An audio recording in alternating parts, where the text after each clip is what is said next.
बिस्मिल्लाहिर्रहमानिर्रहीम अस्सलाम वालेकुम। Chapter number 3, ledgers and trial balance. इससे पहले आप लोगों ने बिजनेस ट्रांजैक्शंस, बिजनेस को स्टार्ट किया तो बिजनेस के ट्रांजैक्शंस वगैरह उनसे जर्नल एंट्रीज किस तरह से बनती हैं, डेबिट क्रेडिट के इम्पैक्ट देखे, कौन सा है डेबिट हो रहा है, कौन सा है क्रेडिट हो रहा है, ये सब कुछ चैप्टर नंबर 1 में हम लोगों ने पढ़ लिया था। जब चैप्टर नंबर 2 में हम लोग आए तो उन बिजनेस ट्रांजैक्शंस की मदद से हम लोग बुक्स ऑफ प्राइम एंट्रीज बना रहे थे कि जर्नल एंट्रीज को छोड़ दिया था, उन्हीं बिजनेस ट्रांजैक्शंस को यूज करते हुए हम लोगों ने बुक्स ऑफ प्राइम एंट्रीज को मेंटेन किया। आज के लेक्चर में हम लोगों ने बुक्स ऑफ प्राइम एंट्रीज या जर्नल एंट्रीज दोनों में से कुछ भी आपके पास हो तो उससे अगला स्टेप हमारे पास होता है लेजर्स, कि अपनी तमाम तर बिजनेस ट्रांजैक्शंस की मदद से हम लोगों ने लेजर्स बनाने होते हैं। तो लेजर्स बनाने के लिए हमारे पास दो किस्म के फॉर्मेट्स मौजूद हैं। एक हमारे पास फॉर्मेट जो हम लोग नॉर्मली यूज करेंगे वो है हमारे पास in the form of T account. ये बिल्कुल ऐसे ही है जैसे आप लोगों ने कैश बुक सिंगल कॉलम, ये वही टी अकाउंट है, कैश बुक सिंगल कॉलम। और सेकंड मेथड लेजर्स बनाने का हमारे पास होता है बैलेंस, सॉरी ये बैलेंसिंग ट्रायल बैलेंस नहीं, इससे नीचे रनिंग अकाउंट बैलेंस। एक तो हमारे पास मौजूद है टी अकाउंट और दूसरा हमारे पास मौजूद है रनिंग अकाउंट बैलेंस। अच्छा, इसको मेंटेन हम लोग किस तरह से करते हैं?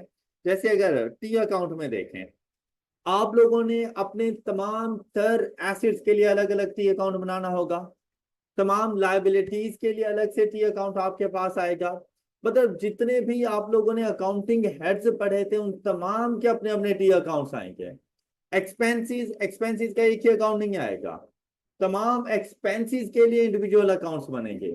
आपके रिसीवेबल्स हैं तो आपके तमाम रिसीवेबल्स के लिए इंडिविजुअल अकाउंट्स बनेंगे। मतलब receivable mister A, receivable mister B, receivable mister C, तीनों के अलग अलग अकाउंट्स आएंगे। आपके पेएबल्स, तमाम पेएबल्स के अलग अलग आप लोगों ने जाकर अकाउंट्स बनाने हैं। इसी तरह अपनी सेल्स का अकाउंट बनाएंगे, सेल्स रिटर्न का, परचेजेस, परचेजेस रिटर्न के, इनके अलग से अकाउंट्स बनेंगे आप लोगों के पास। और कैश बुक वैसे ही आप लोगों के पास मेंटेन होती है, उसका बैलेंस आप वहीं से भी पिक कर सकते हैं कैश बुक से। अदरवाइज अलग से भी बनाना चाहें तो जस्ट वेस्टेज ऑफ टाइम है, बना सकते हैं, लेकिन कैश बुक से हमें बैलेंसेस का पता चल जाता है कि कैश और बैंक के बैलेंसेस क्या हैं। डिस्काउंट्स अलाउड के अकाउंट बनेंगे, डिस्काउंट रिसीव, मतलब हर बिजनेस ट्रांजैक्शन का अलग अलग से टी अकाउंट मौजूद होगा।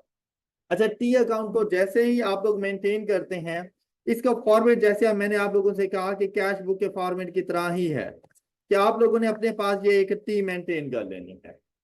इसके ऊपर सबसे पहले आप नेम लिखेंगे इसका कि ये अकाउंट किस चीज का है। सेल्स का है तो सेल्स अकाउंट, परचेजेस है तो परचेजेस अकाउंट, अगर आपके पास ये किसी एसेट से रेलिवेंट है तो उस एसेट का नेम, किसी लायबिलिटी से रेलिवेंट है तो उस लायबिलिटी का नेम यहाँ पर आ जाएगा। सेम वैसे ही यहाँ पर नेम लिखने के बाद इसकी भी जो लेफ्ट हैंड साइड है ये हमेशा हमारे पास डेबिट साइड है और जो राइट हैंड साइड है वो हमेशा क्रेडिट साइड है। हर अकाउंट में जो ट्रांजैक्शंस की रिकॉर्डिंग हो रही होती है वो अकॉर्डिंग टू नेचर चलती है, अकॉर्डिंग टू जैसे एसेट्स की नेचर डेबिट नेचर है, लायबिलिटीज की नेचर क्रेडिट नेचर है, तो अकॉर्डिंग टू नेचर हम लोगों ने चलना होता है। अब आपके साथ इन्होंने एक अकाउंट का एक फॉर्मेट आपको बना के दिया कि आपका एक रिसीवेबल है जिसका नेम क्वालिटी ट्रेडर्स है, और अब ये आपका रिसीवेबल है, एसिड है, तो एसिड की नेचर क्या है हमारे पास, तो इसका ओपनिंग डेबिट साइड पर आपको नजर आएगा। जिस तरह की नेचर होती है ना, ओपनिंग उसी साइड पे आएगा। तो आपने सबसे पहले लिखा इसका ओपनिंग, आपने कहा कि 1 फैब को इसने मेरे 5,000 रुपए देने थे, मैंने इससे 5,000 रुपए 1 फैब को रिसीव करने थे। उसके बाद ड्यूरिंग द पीरियड, फैब के मंथ में, ड्यूरिंग द मंथ आप इसके साथ डिफरेंट डिफरेंट ट्रांजेक्शन करते रहे, जिनमें सबसे पहली ट्रांजेक्शन आपने क्या की, 6 फैब को आपने इसको मजीद सेल्स कर दी। अब ये क्रेडिट सेल्स है इसलिए रिसीवेबल्स के अकाउंट में मौजूद है, कैश सेल्स होती तो इधर ना होती, क्रेडिट सेल्स है इसलिए रिसीवेबल्स के अकाउंट में है। आपने इसको 15,000 रुपए की सेल्स की, 5,000 रुपए इसने आपके पहले देने थे, 15,000 रुपए की आपने मजीद इसको सेल्स कर दी। तो जब सेल्स की तो सेल्स करने की वजह से रिसीवेबल्स का बैलेंस इंक्रीज कर गया, तो हमने इंक्रीज करने के लिए इसको डेबिट साइड पे जाके लिखा। ओके, और अगर वैसे भी देखें तो क्रेडिट सेल्स की जर्नल एंट्री क्या होती है? क्रेडिट सेल्स तो मिस्टर क्वालिटी ट्रेडर्स, तो इसकी जर्नल एंट्री हमारे पास क्या बनेगी? रिसीवेबल्स क्वालिटी ट्रेडर्स डेबिट और सेल। तो देखो मेरे पास कौन सा अकाउंट है? रिसीवेबल्स क्वालिटी ट्रेडर्स, मैंने उसको आके डेबिट किया हुआ है, और सेल्स के अकाउंट को जाकर मैंने क्रेडिट कर देना है इसी ट्रांजैक्शन के अगेंस्ट। बात क्लियर हो गई? अच्छा फिर देखें, इसने मुझे 8 फैब को सेल्स रिटर्न की ऑफ ₹2,000। जब ये सेल्स रिटर्न करेगा तो रिसीवेबल्स में डिक्रीज आता है। जब ये सेल्स रिटर्न करेगा तो रिसीवेबल्स में डिक्रीज आता है। तो सेल्स रिटर्न की जर्नल एंट्री क्या होती है? सेल्स रिटर्न अकाउंट डेबिट और receivables account credit. Receivable account को देखो क्रेडिट कर दिया अगेंस्ट सेल्स रिटर्न, क्योंकि रिसीवेबल अकाउंट क्रेडिट हो रहा था। तो कोई भी बिजनेस ट्रांजैक्शन आपके पास आए तो आप उसकी जर्नल एंट्री सोच लिया करें। और फिर देखें, जैसे मैंने जर्नल एंट्री सोची कि sales return to receivables quality traders, क्या मैं सेल्स रिटर्न का अकाउंट बना रहा हूँ? मैं किसका अकाउंट बना रहा हूँ?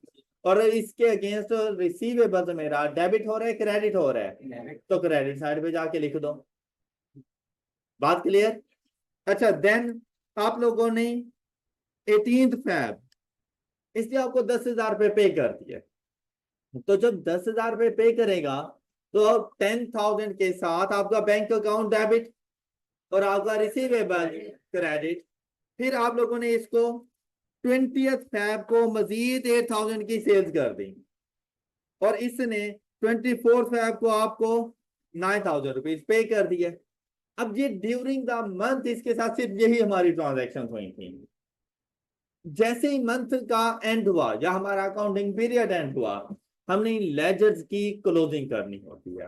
तो लेजर्स की क्लोजिंग बिल्कुल वैसी जैसे मैंने आपको कैश बुक में समझाई थी, इस तरह से कि डेबिट साइड का टोटल करें, क्रेडिट साइड का टोटल करें, दोनों में से जो ग्रेटर हो वो दोनों साइड पे लिखेंगे, और जो शॉर्टफॉल होगा वहां पर जाकर बैलेंस कैरी डाउन लिख देंगे। ओके, अब बेसिकली एसिड्स की नेचर हमेशा डेबिट होती है। एसिड्स की नेचर, तो ये अपना ओपनिंग डेबिट साइड पे देंगे लेकिन अपना क्लोजिंग क्रेडिट साइड पे। तो ये कंफर्म होता है कि इनकी डेबिट साइड का टोटल ही ज्यादा है। तो हम लोग जाएंगे, इनके डेबिट साइड का टोटल किया और वो हमें मिला, यही टोटल हमने यहां पे लिखा। इसमें से जिन अमाउंट्स को मैंने टिक किया वो हमने माइनस की, तो हमारे पास बैलेंस कैरी डाउन क्या आ गया? क्या मतलब कि at the end of the period quality traders ने अभी भी मेरे 7,000 रुपए देने हैं, मैंने उनसे 7,000 रुपए रिसीव। क्या अब मेरा अकाउंटिंग पीरियड एंड हो गया तो अब क्या उसको माफ कर दूं? नहीं, यही 7,000 मेरे नेक्स्ट मंथ का ओपनिंग बैलेंस बन जाए। क्लियर? देखिए, जिस साइड पर क्लोजिंग जाएगा ना लेजर्स का, ओपनिंग उसके अपोजिट साइड पर होता है। अब ये देखो क्लोजिंग आपको कौन सी साइड पे मिला? लेकिन जब ओपनिंग इसको बनाओगे तो डेबिट साइड पे आएगा। बात क्लियर हो गई? मतलब रिवर्स चलना है आप लोगों ने। ये जो क्लोजिंग आपको क्रेडिट साइड पे नजर आ रहा है ये आपका रिसीवेबल शो कर रहा है। क्या आपने क्वालिटी ट्रेडर से अभी भी 7,000 रुपीज रिसीव करने हैं? ये है इन टोटल लेजर जिसके ऊपर हम लोगों ने वर्किंग करनी है इस पूरे लेक्चर में या आने वाले 1-2 लेक्चर्स में।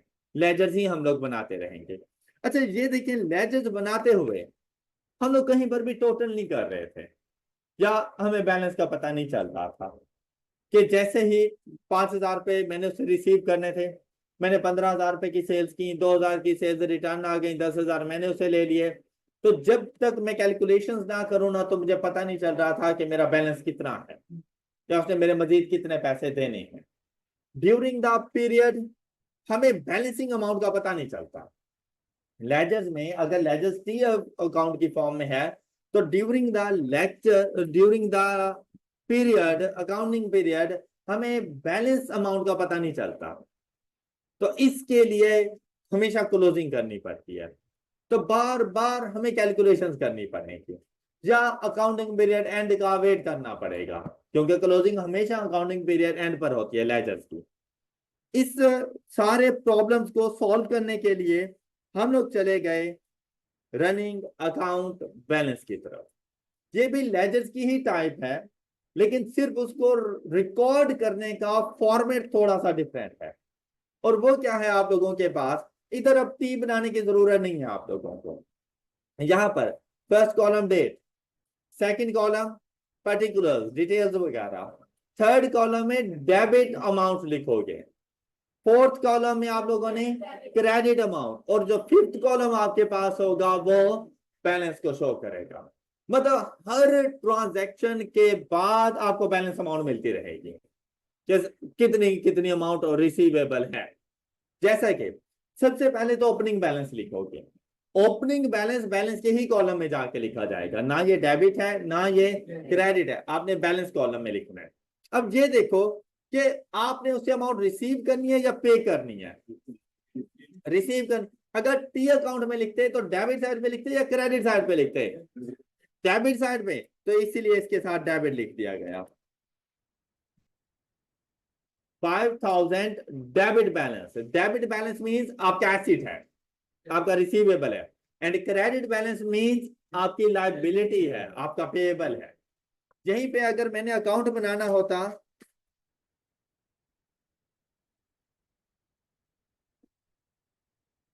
अपने क्रेडिटर्स वगैरह का, पेबल्स का, तो यहां पर मैं उनके साथ क्रेडिट लिखते हैं कि 5000 क्रेडिट बैलेंस है, मेरी लायबिलिटी। बात क्लियर हो गई? अच्छा देखें, अब नेक्स्ट ट्रांजैक्शन क्या हुई during the month, first transaction, क्या हमने इसको क्रेडिट सेल्स कर दी। क्रेडिट सेल्स की तो डेबिट कॉलम में लिखो या क्रेडिट कॉलम में? अच्छा आपने ये देखना है कि आप अकाउंट कौन सा बना रहे हो, उसको डेबिट करूं या क्रेडिट करूं। तो सेल्स के अगेंस्ट रिसीवेबल्स को डेबिट करूं या क्रेडिट करूं? तो डेबिट कॉलम में जाके लिख दो 15,000।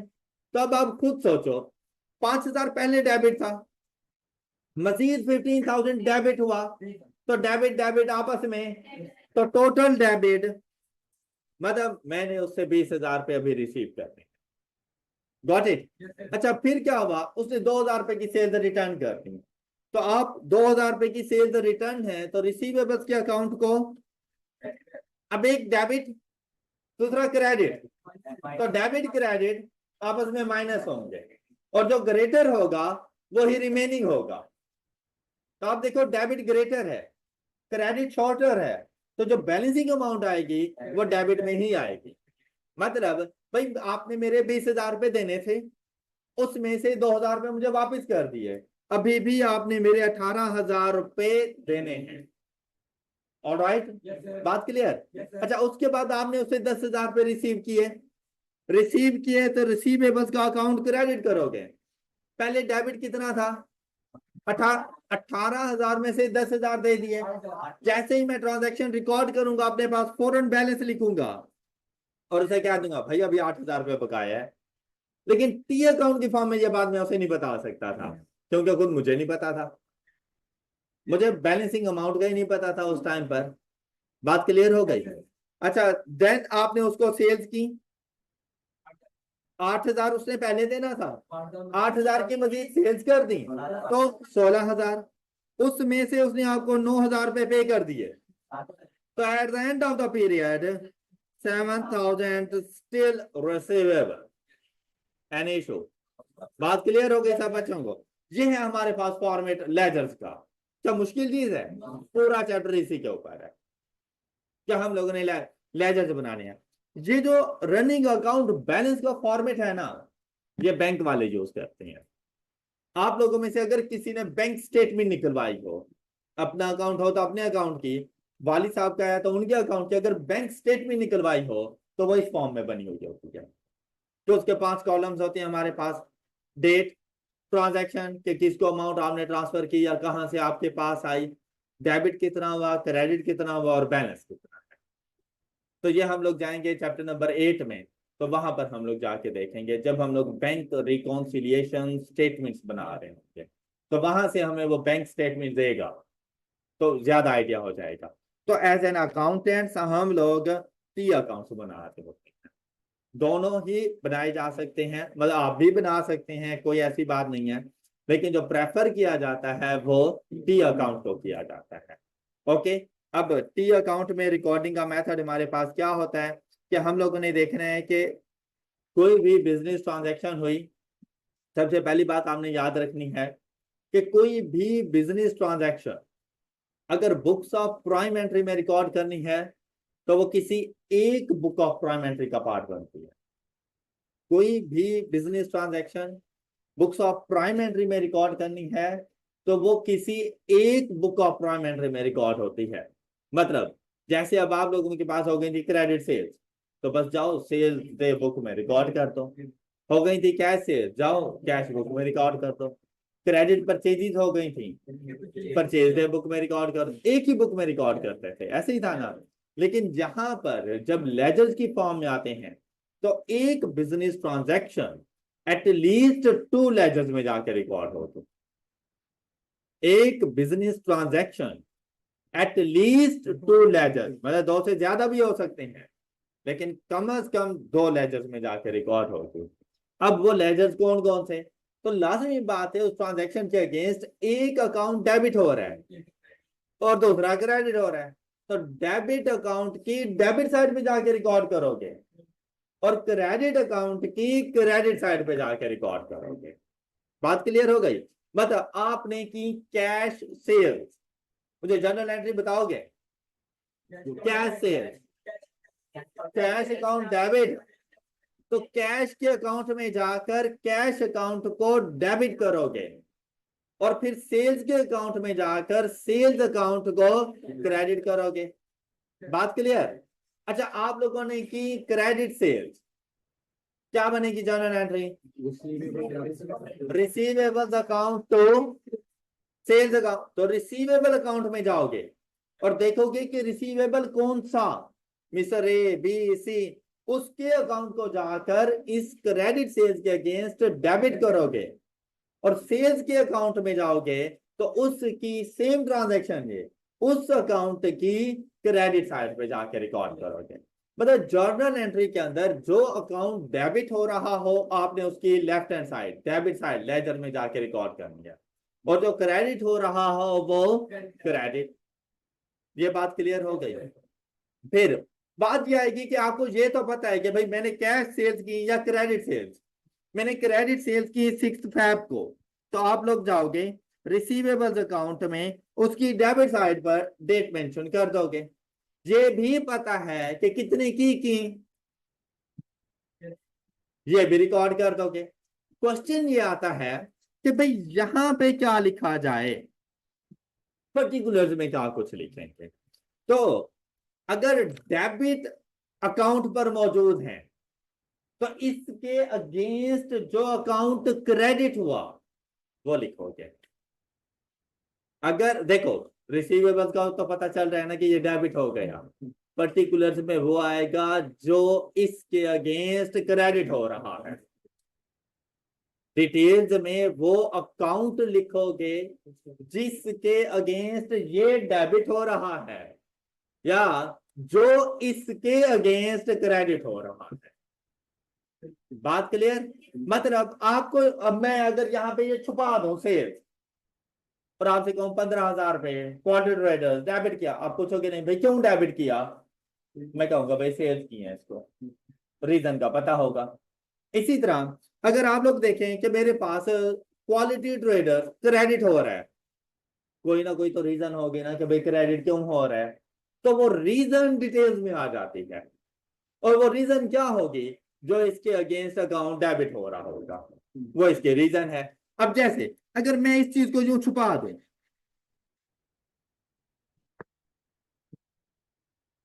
मैंने कहा कि क्वालिटी ट्रेडर्स क्रेडिट हुआ बाय ₹2,000, आप पूछोगे वाई, और आपको वाई का पता ही नहीं है, तो हजारों ख्यालात आपके जहन में आएंगे।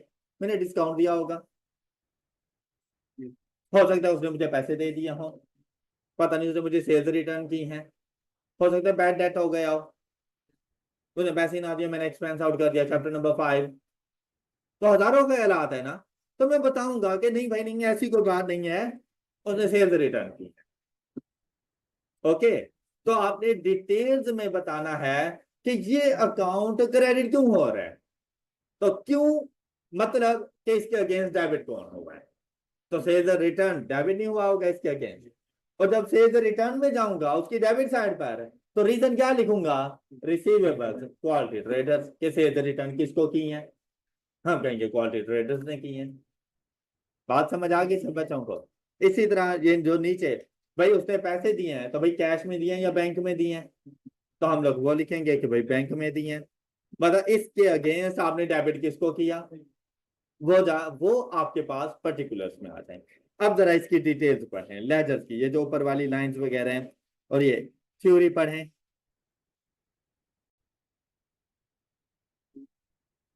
The sorted record from books of prime entry is posted to ledger account। अब देखो पहला स्टेप था जर्नल एंट्रीज चैप्टर नंबर 1, दूसरा स्टेप था बुक्स ऑफ प्राइम। अब बुक्स ऑफ प्राइम एंट्रीज को यूज करते हुए आपने लेजर बनाने, वैसे बुक्स ऑफ प्राइम एंट्रीज ना भी हो तो हम लोग बना सकते हैं, वो है जरा फ्यूचर की बात।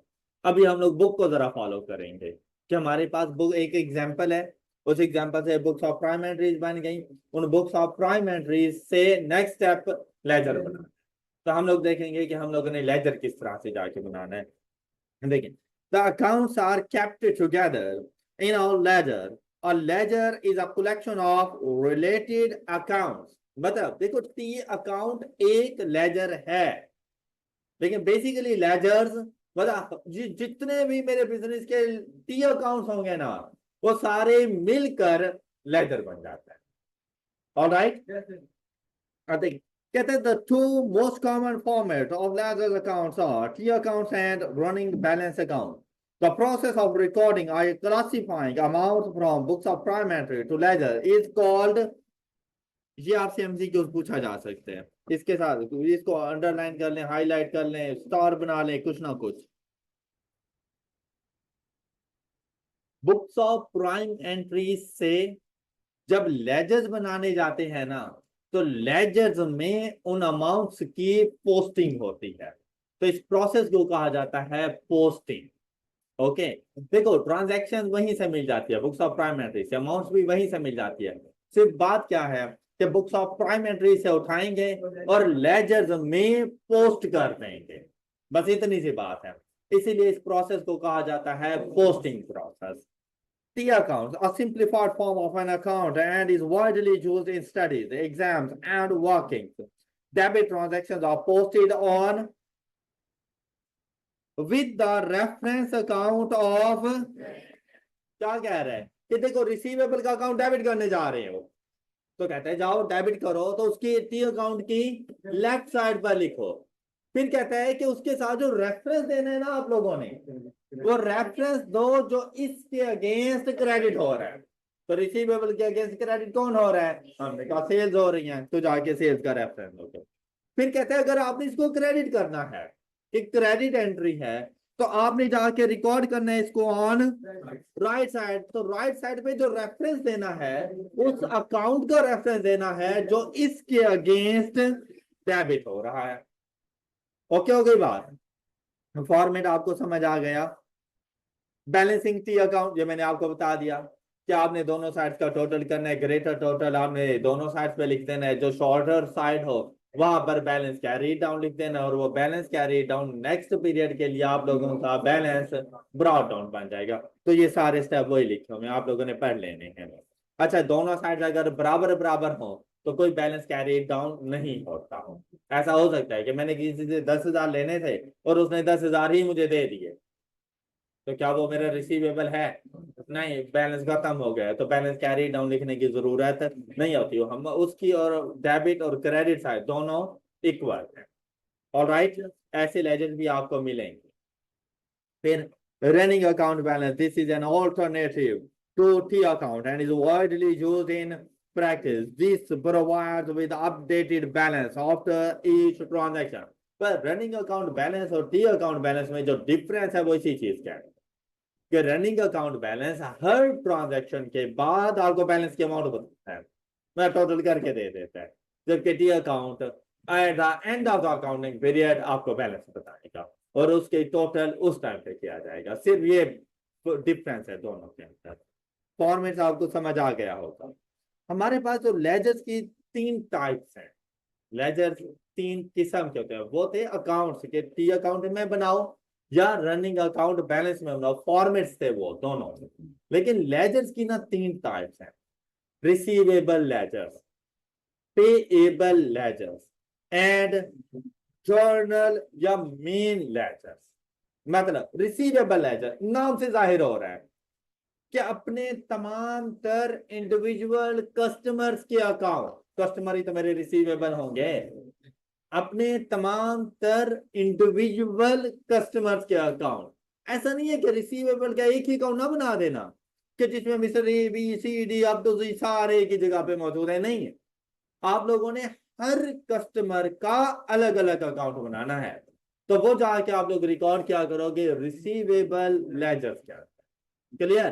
तो पेएबल लेजर क्या है, हर इंडिविजुअल सप्लायर्स के अकाउंट जिनसे आप क्रेडिट पे परचेज कर रहे हैं। तो पेएबल तो बेसिकली वही बनेंगे ना जिनको पे करके आ गया, क्या उनको आके रिकॉर्ड करने की जरूरत है? तो वो तो मेरा पेएबल है ही नहीं। ऑलराइट, तो यहां पर पेएबल लेजर्स के अंदर अपने तमाम तर इंडिविजुअल सप्लायर्स के अकाउंट हम लोग मेंटेन क्या करेंगे। बात क्लियर हो गई?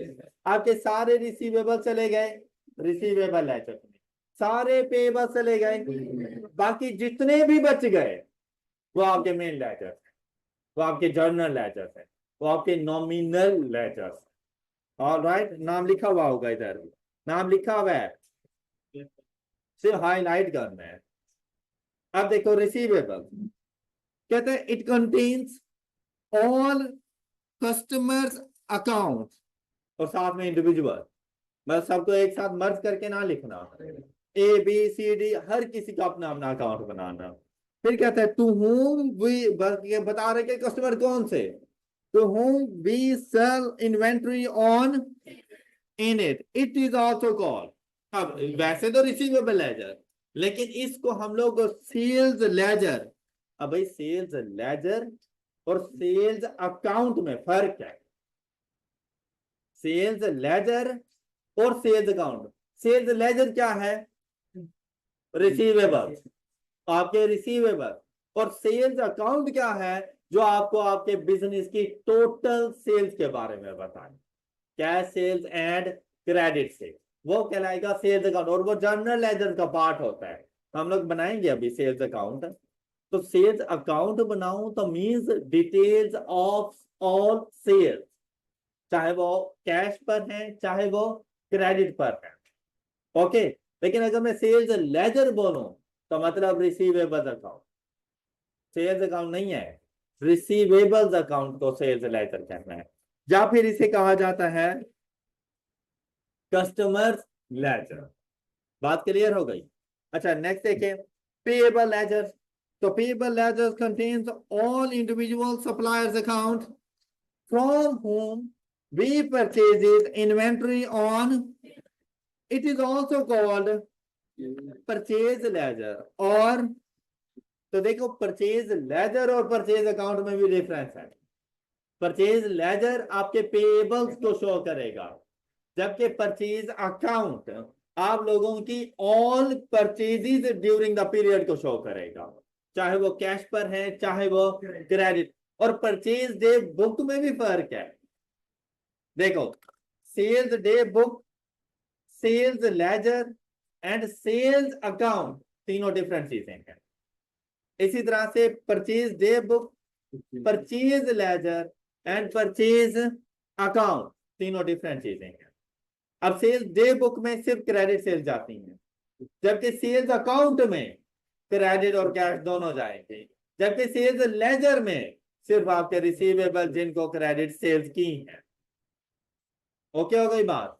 परचेज डे बुक में, क्रेडिट परचेजेज, परचेज अकाउंट में ऑल परचेजेज, और परचेज लेजर में आपके सप्लायर। ओके हो गया। फिर मेन लेजर मैं रिसीवेबल पेबल के अलावा आपके जितने भी बाकी अकाउंट्स हैं वो सारे के सारे आपके मेन लेजर्स या जर्नल है। It contains all other accounts of assets, liabilities, income, expenses, capital, drawing.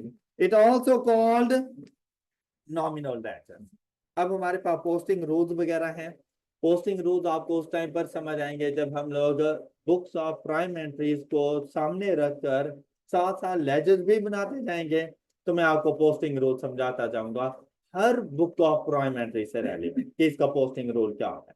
Otherwise अगर हम लोग जस्ट इसको रीड करें तो कुछ भी नहीं समझ आता। तो इसको हम लोग करेंगे एक प्रैक्टिकल एग्जाम्पल के जरिए, फिर आपको ये सारे पोस्टिंग रूल समझ आएंगे। That's all for today. अपना ख्याल रखिए, नेक्स्ट लेक्चर में मिलेंगे। अल्लाह हाफ़िज़।